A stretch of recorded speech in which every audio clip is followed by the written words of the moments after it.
आज बात पश्चिम बंगाल की सियासत में, जहां चुनाव से पहले सियासी पारा चरम पर है। केंद्रीय गृह मंत्री अमित शाह ने ममता बनर्जी सरकार के खिलाफ एक बड़ी चार्जशीट पेश की है और इस चार्जशीट में लगे आरोपों ने बंगाल की राजनीति को और गर्मा दिया है। तो आखिर क्या है इस चार्जशीट में? क्यों बीजेपी इसे बंगाल के लोगों की आवाज बता रही है और क्या वाकई 2026 का चुनाव सिर्फ सत्ता का नहीं बल्कि राष्ट्रीय सुरक्षा का चुनाव बनने जा रहा है? आइए इस पूरी खबर को विस्तार से समझते हैं। नमस्कार, मैं प्रेयसी और आप देख रहे हैं भारत एक्सप्रेस का डिजिटल प्लेटफॉर्म। सबसे पहले बात उस बड़े आरोप की जो बीजेपी लगातार उठाती रही है, घुसपैठ। अमित शाह ने साफ शब्दों में कहा है कि असम में बीजेपी सरकार आने के बाद घुसपैठ में कमी आई है, लेकिन अब घुसपैठ का रास्ता पश्चिम बंगाल बन गया है। उन्होंने चेतावनी दी है कि अगर इसे नहीं रोका गया तो ये सिर्फ राज्य ही नहीं बल्कि देश की सुरक्षा के लिए भी खतरा बन सकता है। यानी बीजेपी इस मुद्दे को सीधे सीधे राष्ट्रीय सुरक्षा से जोड़ रही है और यही वजह है कि 2026 का चुनाव उनके लिए सिर्फ एक राज्य का चुनाव नहीं बल्कि एक बड़ी लड़ाई के तौर पर पेश किया जा रहा है। अब बात करते हैं भ्रष्टाचार की। बीजेपी ने ममता सरकार पर आरोप लगाया है कि सोनार बांग्ला का वादा करने वाली सरकार ने राज्य को भ्रष्टाचार का गढ़ बना दिया है। राशन घोटाला, शिक्षक भर्ती घोटाला, मनरेगा, पीएम आवास और मिड डे मील जैसी योजनाओं में कथित घोटालों का जिक्र करते हुए बीजेपी ने दावा किया है कि हजारों करोड़ रुपए का घोटाला हुआ है। इतना ही नहीं, बीजेपी का कहना है कि टीएमसी के कई सांसद, विधायक और पदाधिकारी इन मामलों में जेल तक जा चुके हैं।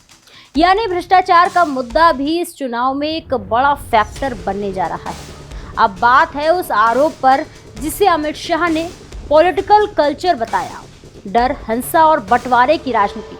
उन्होंने कहा कि पिछले 15 सालों में बंगाल में एक ऐसा माहौल बना दिया गया जहां विपक्ष के लिए राजनीति करना आसान नहीं है।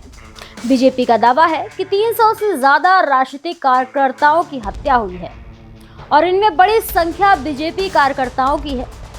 संदेश खाली, पार्क स्ट्रीट, हंसखली और कामदुनी जैसी घटनाओं का जिक्र करते हुए महिलाओं की सुरक्षा पर भी सवाल उठाए गए। बीजेपी का आरोप है कि राज्य में कानून व्यवस्था पूरी तरह चरमरा गई है। अब बात करते हैं कट मनी और सिंडिकेट राज की। बीजेपी ने आरोप लगाया है कि आम लोगों को सरकारी योजनाओं का फायदा लेने के लिए भी पैसे देने पड़ते हैं और यह सिस्टम इतना गहरा हो चुका है कि बिना कट दिए कोई काम नहीं होता। इसी के साथ तुष्टीकरण की राजनीति का मुद्दा भी उठाया गया। अमित शाह ने आरोप लगाया कि राज्य सरकार अल्पसंख्यकों को खुश करने के लिए बजट का बड़ा हिस्सा खर्च कर रही है, जबकि पिछड़े वर्गों के लिए पर्याप्त संसाधन नहीं दिए जा रहे। ओबीसी लिस्ट में गड़बड़ी का मुद्दा भी इसी से जुड़ा हुआ है, जहां बीजेपी का दावा है कि राजनीतिक फायदे के लिए लिस्ट में बदलाव किए गए हैं। अब बात है एक और बड़े आरोप पर, विक्टिम कार्ड की राशि। अमित शाह ने कहा है कि ममता बनर्जी बार बार खुद को पीड़ित के रूप में पेश करती हैं, कभी स्वास्थ्य का हवाला, कभी चोट का, तो कभी चुनाव आयोग पर सवाल उठाकर।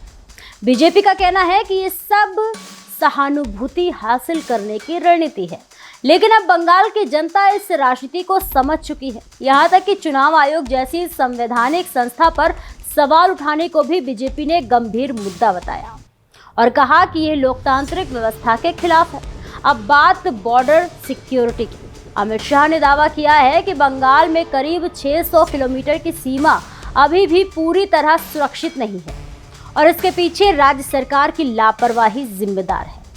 उन्होंने कहा कि अगर बीजेपी सत्ता में आती है तो 45 दिनों के अंदर बॉर्डर फेसिंग का काम शुरू कर दिया जाएगा। यानी सुरक्षा के मुद्दे को लेकर भी बीजेपी ने बड़ा वादा किया। इसके अलावा सिलीगुड़ी कॉरिडोर का जिक्र करते हुए कहा गया है कि घुसपैठ और तस्करी के कारण ये संवेदनशील इलाका खतरे में है और नकली करेंसी की तस्करी से देश की अर्थव्यवस्था को भी नुकसान हो रहा है।